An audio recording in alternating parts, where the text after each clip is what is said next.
Hey guys, alright, today we're going to do Chapter 8, Section 1 for Advanced Algebra, which is on, Section 3, which is on inverse functions. So yesterday we started talking about inverse functions and we figured out how to find inverses of functions. Today we're just going to kind of continue that. So our first thing that we want to talk about is the inverse function theorem. And that says that if f and g are inverses, that implies that f of g of x equals x and g of f of x equals x. So remember that f of g of x, that's talking about a composite function. So that's saying the composite of f following g of x, meaning that you do g of x first and you plug that into f of x. Okay? We know that that should be x and g of f of x should also be x. So again, that's another composite function. So we already talked about finding an inverse. The first step is that you switch the x and y values, and the second step is that you solve for y. So remember that I want you guys to solve for y, even though maybe the answers in the book don't say you have to. I still want you to do that. So if I have y equals x plus 500, I want to find the inverse and check with the theorem to prove. So I'm going to start by finding the inverse, and then I'm going to prove that they're inverses using my inverse functions theorem. So the first thing I'm going to do is switch the x and y values. Okay, so that was my first step. My second step is that I want to solve for y.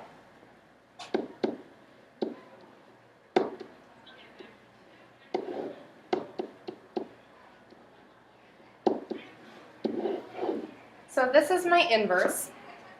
Now what I can do is I can prove that it's an inverse using my inverse functions theorem.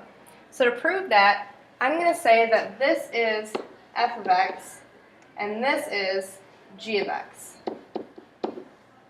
And I need to show that f of g of x and g of f of x are both equal to x. So I'm going to start with f of g of x. If I want to show f of g of x, I'm going to plug in g of x here. And I said that g of x is x minus 500. So I have f of x minus 500. If I plug this into my function f, which I have as x plus 500, that means that I have x minus 500 for x plus 500.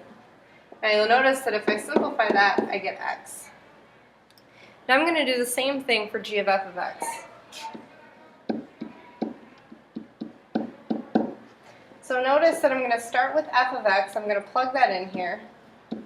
So my f of x is x plus 500. Now I'm going to plug x plus 500 into my function g, which is this function here. So I'll have x plus 500 minus 500. If I simplify that, I get x. So what I've done is I've just proven the fact that those two relations are inverses of each other. Okay? So now I'm going to find the inverse of these two relations here. So remember that my first step is to switch the x and y values. So over here I'm going to start by switching x and y. And then, after I switch my x and y values, I can solve for y. So in this case, I'm going to start by adding 3 to both sides.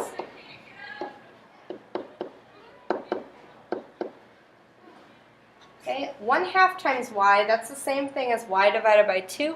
If I want to get rid of that, I can just multiply by 2. If I do that to one side, I have to do it to the other side. So then I have y equals 2 times the quantity x plus 3. If I distribute that through, I get 2x plus 6. Okay, so that's the inverse. I'm going to do the same thing over here. So again, I'm going to start by switching my x and y.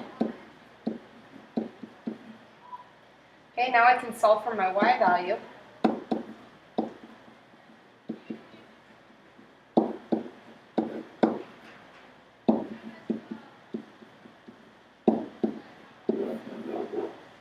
Okay. Alright, next up, I want to show that f of x equals 1/4 x minus 3 and g of x equals 4x plus 12 are inverses. Notice that if it says show, that does not mean find the inverse and show me that it's the same. It means prove. So prove that those two things are inverses. And the way that I prove that is using my inverse functions theorem from before. Okay, so I have to show f of g of x equals x, and I have to show that g of f of x equals x.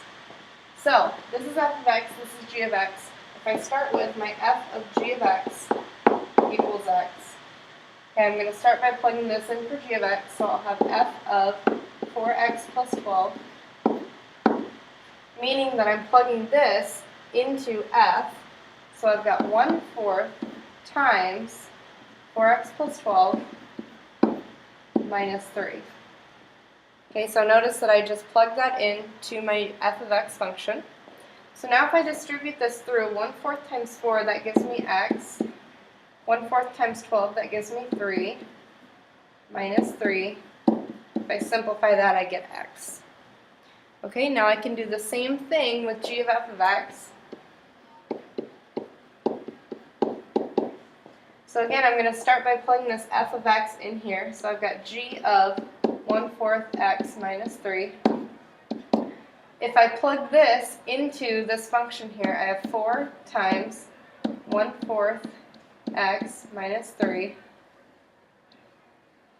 plus 12. Okay, if I distribute that through, 4 times 1/4 is x. 4 times negative 3 is negative 12. And then I simplify, I get x. So I've just proven that those two things are inverses of each other. Okay, next up I have the power function inverse theorem. And that says that basically if you have x to the n is your f of x, and g of x is x to the 1 over n, then the domains of f and g are non-negative real numbers. We know that those are going to be inverse functions of each other. So as long as the domains are non-negative, we know that those two functions are inverses. And we use this when we're solving equations involving powers. So remember that if you want to find the inverse of a power, generally you're just going to use the power to a power rule, and you're going to multiply by the reciprocal of that power. And that's everything for section 3.